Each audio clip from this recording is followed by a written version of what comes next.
Yeah, we're back to DXB today. Great to have your company. Looking forward to this next chat as well. We're focusing on the winter season, giving you a few ideas, trying to inspire you of things to do, how to get involved to make the most of the winter season here. And I'm sure many of you will be attempting to, dare I say it, barbecue or dine outside. Well, prepare to be astounded because our next guests are a husband and wife team who, from their love of cooking, have created not only a foodie community but also incredible culinary experiences all over the UAE. A warm welcome to the founders of Cucina del Sul. It is Ola and Tarek. Thank you so much indeed for being with us. Really kind of you to join us. Thank you. Good to be here. Let's cook up a fuss here on the show because, when we mentioned that you guys were coming on the show, the buzz out there amongst a lot of people go, the guys from Instagram, yeah, we've seen them all over socials, etc. You've caught the imagination with Cucina del Sul. Explain that process of turning a passion into a business and involving others. Okay, so this started basically in COVID. We were bored. We started cooking like everybody else, okay? From Korean shows to Korean food to barbecuing in our kitchen. Then I had to kick him out of the kitchen because he created such a mess. And when we went out, he's like, I can't cook like this. I need to build this kitchen. So we built this kitchen, this outdoor kitchen. We had no idea that it would really grab the attention of people because we just opened a small account. People started following us. And from there, we found ourselves hosting chefs, foodies, barbecue competitions, burger competitions, all of that. And this is how Cucina del Sul came out. Now, after COVID, lots of people started asking, okay, this was invite only. We need to, we want to come and taste all the food, and the chefs and everybody that came to your house, basically, invite only. So what we have over the time built a community of amazing home cooks, amateur chefs, everybody that's, worked with us, through us, together with us over this time. And we basically found ourselves, curating these amazing different types of food festivals, live fire events. And we started with a Camp Cucina in the desert. 150 people sold out in less than an hour. 8 home cooks, talented people, of chefs that people haven't heard of. Then Al Ain called us. We just finished, actually, this is our 3rd year. Meats and Mountains at the foot of Jabal Hafid Desert Park. Awesome cooks, vibes. We have another one coming up soon.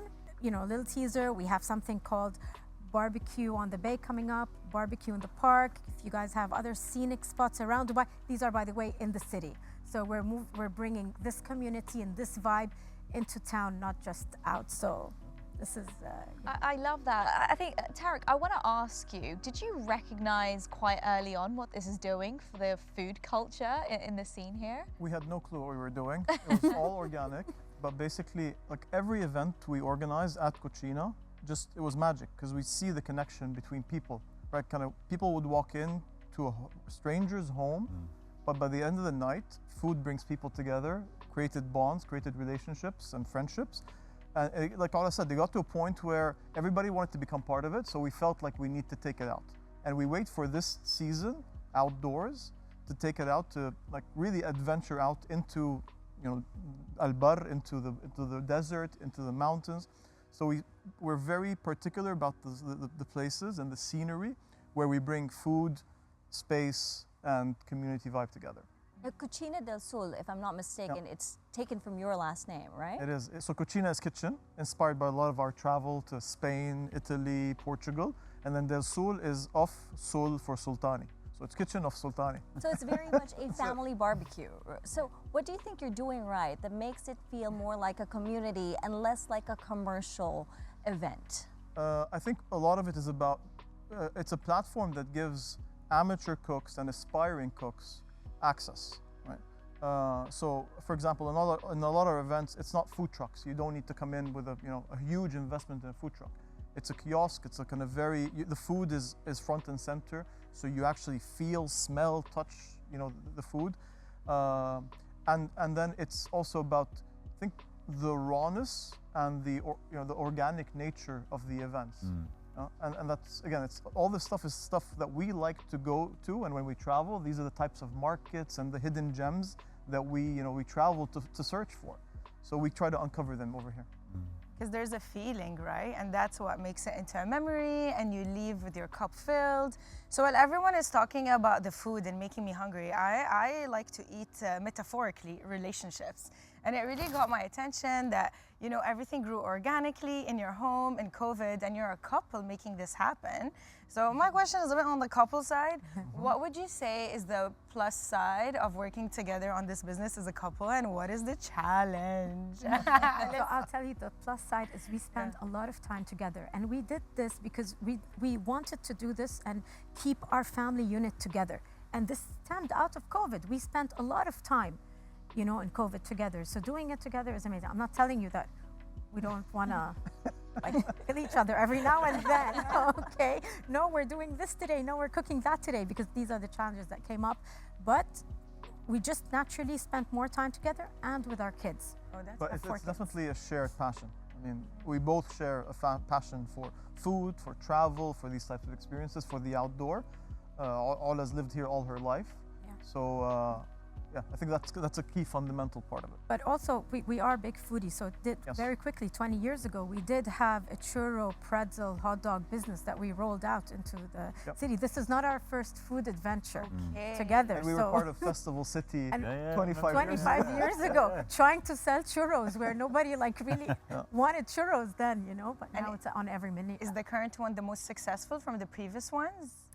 Now what we're doing now, it was organic, Everybody's, you know, wants to go out to nature, join these events. So now we have a couple of platforms that have kind of organically built over the past couple of years. So we've got an event called Meats and Mountains, and it's literally a whole ton of meat stations, lots of barbecue and protein, all that, live fire, at the backdrop of Jabal Hafid Desert Park. So beautiful scenery, 500, 600 people. It's a family event, kites flying in the sky, live entertainment, bonfires and marshmallows after sunset. Very chilled. People drive 2 hours and then spend the night. So you have the option to kind of build your own, set up your own tent, rent a tent, glamping in like really nice kind of domes and stuff, or rent a hotel room. Cool. Are we invited? You are absolutely. It's live on camera. December 21st. There we go. Meats and Mountains. Obviously, it's been a big year for Cucina this year, 2024. What about 2025? We've got about 30 seconds left. What can we expect next year? Well, we've got, do you want to handle the World Food Championships? Yeah. Okay, this is a big deal. So, yeah. The first one is the World Food Championships. Yep. So we organize a global food competition. We look after the entire Middle East. So we have all types of cooks, amateur cooks, chefs competing. The winners from the region go compete in the US. Wow. And this year, the #1 world burger champion is actually from Dubai. So he's beaten around 600 contestants globally. And we're about to do a series of pop-ups to kind of get people to taste the burger, and he's on the journey to open up a burger joint. And we're on the call out now because we're launching the next phase of competitions, Feb onwards. So not only burger, live fire, barbecue, pasta, noodles, dessert, come sign up. We want everybody in. You guys made me really hungry. Ola, Tarek, thank you so much for joining us. We don't know how we're going to do the rest of the show because we're all hungry now. Yes. But yes, we will be looking forward to all of your events. Thank you again for joining us. Thank you for But having us. Nimi has something extra special now for Haifa. What do you have, Nimi? I really do, Haifa. So it's something that we call DXB in 60, okay? Okay. And we want to get to know you a bit better. So 60 seconds on the clock. Let's go. And as quickly as possible. So if we can start in 3, 2, 1. What was your first job? Oh. A clown in birthday parties? Okay. Your motto in life and in work? Follow your heart. Your favorite city in the world? Mexico City. Okay.